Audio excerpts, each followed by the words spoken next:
and welcome to Graphic Online News in Brief. In the headline, NDC marks 42nd June 4th celebration, but for the first time without its founder, Rawlings. Court adjourns case against Fix the Country conveners to June 14. The body of an 86-year-old woman allegedly killed and buried by her own son at Dome in Accra has been exhumed by police. And 1 dead and 7 others injured in an accident on the Accra-Tema Motorway. News in Brief is brought to you by. Download your Graphic News Plus now and choose your preferred package daily, weekly, monthly, and annually, and access free news on various interest areas as well. Graphic News Plus, connecting people through news. And now the news in brief.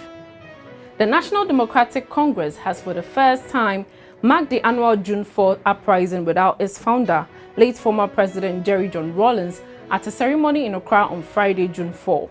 Many believe the uprising gave birth to the NDC party, and on its memorials, Rawlings used the occasion to criticize what he considered the ills of the society, government, and the political class. Unlike previous years, this year's celebration of June 4 was limited by attendance due to the need for the observance of the COVID-19 protocols.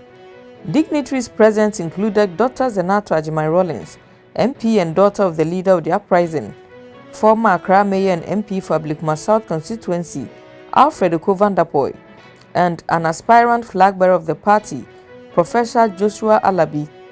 Dr. Rawlings lit a perpetual flame in honor of Rawlings. Wreaths were laid on behalf of the respective groups present at the event. Speaking at the ceremony, the national chairman of the NDC, Samuel Ofosu-Ampofo, urged the party to abide by the principles of the June 4 revolution to help rescue the country from the mess created by the governing New Patriotic Party. A decision on an application filed by the Ghana Police Service to stop organizers of the Fix the Country protest from proceeding with the demonstration has been adjourned to June 14. The case was to be heard on June 4 at the Accra High Court, but a misunderstanding between the police interrupted proceedings. A small number of the Fix the Country protesters who attempted to enter the High Court premises to monitor the case were prevented by the police.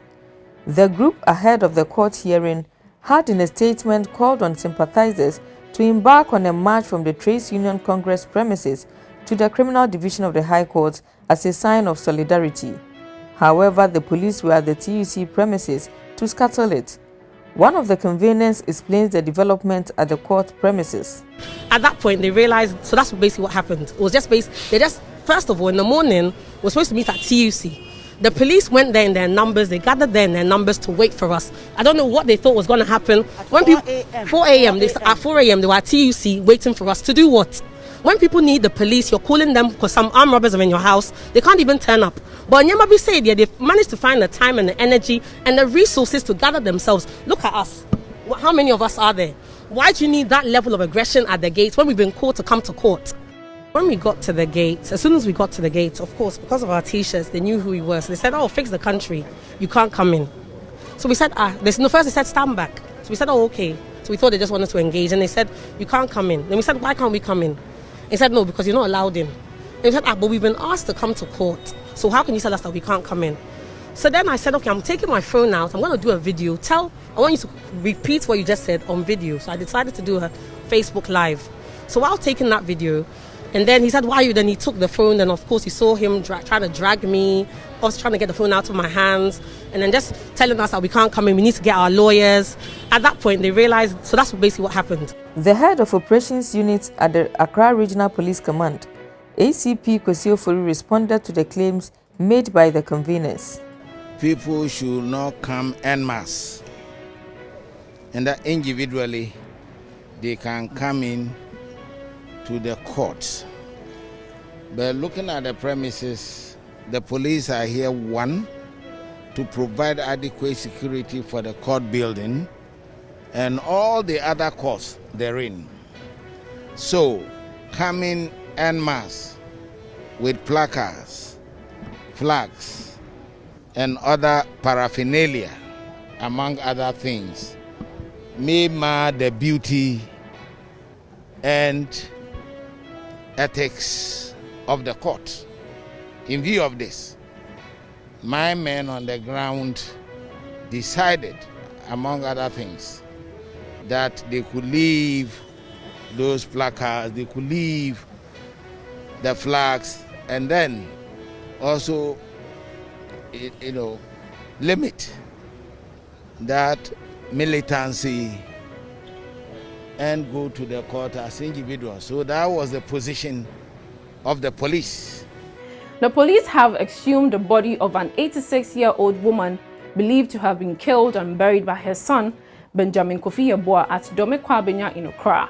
Officials from the National Disaster Management Organization and assembly members in the area supervised the exercise. A foul stench emanating from the house where the old lady and his son lived at Aigbe Town, an area within Dome-Kwabenya in Accra, is what raised the alarm. Neighbors had noticed the unusual absence of the 86-year-old Abraham Mansa. However, his son Benjamin Yeboah, who is reported to have regularly assaulted his mother, told them she had traveled to Aplau until calls home refuted the claim. Yeboah is currently on the run. An official of NADMO takes up the rest of the story. Apparently, we had information yesterday to the police that an old woman has been buried in the house. So NADMO, in collaboration with the police of Kwabenya, had to come here to verify. We came and the information that we had all was speculation. So police moved to the court, that's Medina Court, just to seek for court order. So you can come and dig and find out if all is true. We went to court, but we were late.